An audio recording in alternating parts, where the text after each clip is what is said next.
In 1977, at Chicago's Cabrini-Green housing projects, a young boy witnesses the killing of Sherman Fields, a homeless man with a hook for a hand. Suspected of giving a white child a razor blade in a piece of candy, Sherman is beaten to death by police but later proven innocent. In 2019, artist Anthony McCoy lives in Chicago with his girlfriend, gallery director Brianna Cartwright. Seeking inspiration, Anthony explores the projects after Brianna's brother Troy tells them the story of Helen Lyle, who is believed responsible for a killing spree and briefly kidnapping a baby in Cabrini-Green. Stung on the hand by a bee, Anthony meets laundromat owner William Burke, the boy who witnessed Sherman's death. William introduces him to the urban legend of the Candyman, which Anthony tells Brianna and jokingly performs its curse.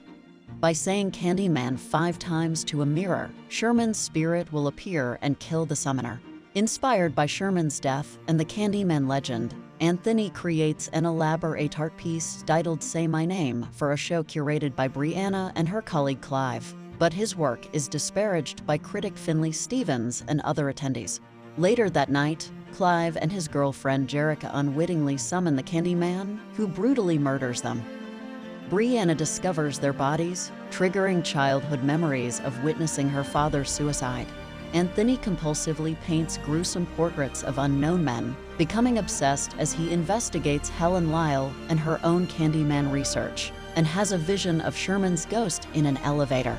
Interviewed by Finley, Anthony goads her into summoning the Candyman herself, and has another vision in a mirror of himself as Sherman. Joining Brianna at a business dinner, he leaves abruptly when he learns Finley has been murdered.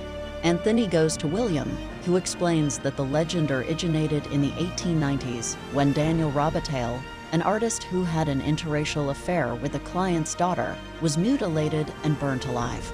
The legend has been renewed for generations, with the souls of other murdered innocent black men joining the Candyman hive.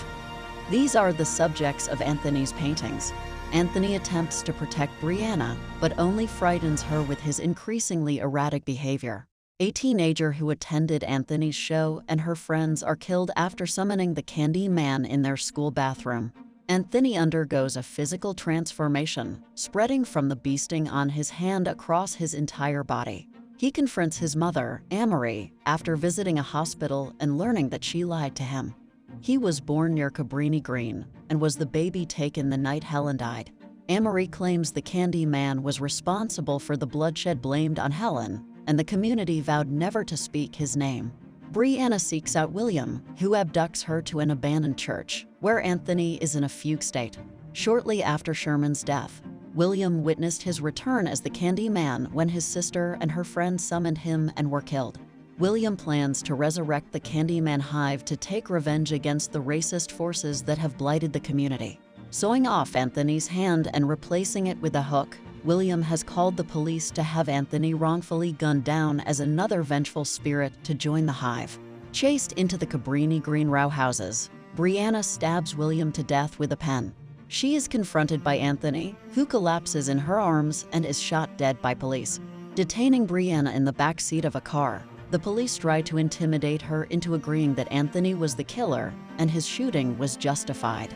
Instead, she uses the rearview mirror to summon the Candyman, who appears as Anthony and massacres the police. Swarming with bees, his face transforms in that of Daniel Robitaille, instructing Brianna to tell everyone what she witnessed.